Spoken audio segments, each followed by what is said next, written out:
আসসালামু আলাইকুম। ওয়ালাইকুম আসসালাম। আহ কেমন আছেন?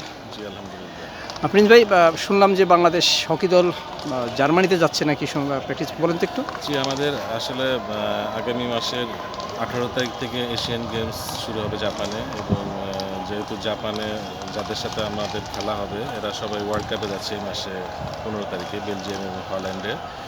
তো স্বাভাবিকভাবেই আমাদের সব ওয়ার্ল্ডের শীর্ষস্থানীয় দলগুলোর সাথে মোকাবেলা করতে হবে এবং সেই লক্ষ্যে আমরাও চাচ্ছি যে আমাদের ছেলেরা ভালো প্রস্তুতি গ্রহণ করুক এবং সেজন্য আমরা চেষ্টা করছি আগামী সপ্তাহের শুরুতে ইউরোপে কন্ডিশনাল ক্যাম্পে যাওয়ার জন্য এবং এই সপ্তাহে যদি ভিসা হয়ে যায় তাহলে আপনার আশা করি আগামী সপ্তাহে জার্মানির ফ্রাঙ্কফুর্টে ২০ জনের স্কোয়াড ফ্লাই করবে। আচ্ছা। তো জার্মানি যাওয়া কয়টা ম্যাচ খেলা হবে সেখানে? সেখানে আমাদের শিডিউল রয়েছে ১৬ থেকে ১৮টি আমরা স্থানীয় বুন্দেসলিগা এবং জার্মানির বিভিন্ন প্রিমিয়ার এবং ফার্স্ট ডিভিশন টিমের ১৬ থেকে ১৮টি টিমের সাথে আমাদের ম্যাচগুলো অনুষ্ঠিত হবে। যে সময় যে আছে বেশি প্রেশার পড়ে যাবে না এতগুলো ম্যাচ? না, যেহেতু আপনার সবাই ইন্টারন্যাশনাল সফরেই রয়েছে, বাকি আমরা যাদের মোকাবেলা করব সেই লক্ষ্যকে সামনে রেখে আমরা ইউরোপিয়ান ধাঁচে টিমের কৌশল এবং সব কিছু যাতে আমরা অভিজ্ঞতা অর্জন করে যাতে আমরা এই টুর্নামেন্টে অংশগ্রহণ করতে পারি সে লক্ষ্যে আমরা কাজ করে যাচ্ছি। তো এখানে ইউরোপ সফর তো অনেক খরচের ব্যাপার। সেই খরচটা কীভাবে সংস্থান হচ্ছে? এটা আমাদের জন্য একটা সৌভাগ্যের বিষয় যে আপনার আমাদের মাননীয় ক্রীড়া প্রতিমন্ত্রী আমিনুল ভাই উনি শুরুতেই আমাদের আশ্বস্ত করেছেন, উনি ৫০ লাখ টাকা দিচ্ছেন এবং বাকি টাকা আমরা স্পন্সর এবং বিভিন্নভাবে ব্যবস্থা করার চেষ্টা করে যাচ্ছি।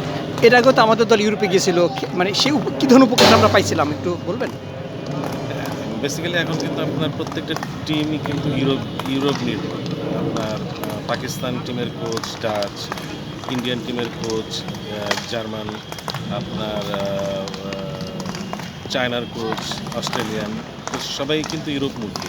তো এবং আধুনিক হকি, মডার্ন হকি বলতে কিন্তু ইউরোপকেই বোঝায়।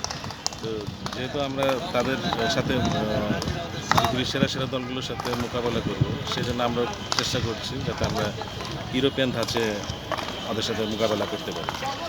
সেই সাথে আরেকটা বিষয় হলো আমাদের কিছু খেলোয়াড়ের তো ওইখানে খেলার মাধ্যমে ওদের লিগে খেলার একটা সুযোগ হয়, তাই না? হ্যাঁ, এটা আমাদের একটা বড় সুযোগ রয়েছে যেহেতু আমরা যাচ্ছি এবং ইউরোপের বিভিন্ন ক্লাবগুলোর সাথে খেলবো। এইখান থেকে অনেক খেলোয়াড় কিন্তু ওইখানেও একটা সুযোগ পাবে যাতে ইউরোপিয়ান ক্লাবগুলো ওদের যদি ওরা খেলার পারফর্ম শো করতে পারে ওদের কিন্তু সুযোগ তৈরি হবে। আর এ পর্যন্ত আমাদের কজন খেলোয়াড় ওখানে খেলছে মনে আছে আপনার? আমরা সর্বশেষ প্রায় ২২-২৩ জন ইউরোপে খেলেছিল। তো দীর্ঘদিন আমাদের ঘরোয়া লিগ না থাকাতে এটার সংখ্যা অনেক কমে এসেছে। তো আমরা চাচ্ছি যে আগামীতে এই সুযোগটাকেও কাজে লাগাতে। আচ্ছা, এশিয়ান গেমস আমাদের টার্গেটটা কি? আপনি তো ফেডারেশন জয়েন্ট সেক্রেটারি। আমাদের এই মুহূর্তে এশিয়ান গেমসের টার্গেটই হচ্ছে ষষ্ঠ স্থান অধিকার নিশ্চিত করা। কারণ আমরা যদি 6th পজিশনে আসতে পারি তাহলে কিন্তু আমাদের আগামী ৪ বছর আন্তর্জাতিক হকির অনেক দরজা খুলে যাবে। আচ্ছা, এবং সেক্ষেত্রে আমরা অনেকগুলো বড় বড় টুর্নামেন্টে অংশগ্রহণ করতে পারবো। আচ্ছা, কী ধরনের? যেমন champions trophy, Olympic qualifying, world cup সরাসরি কোয়ালিফাইং।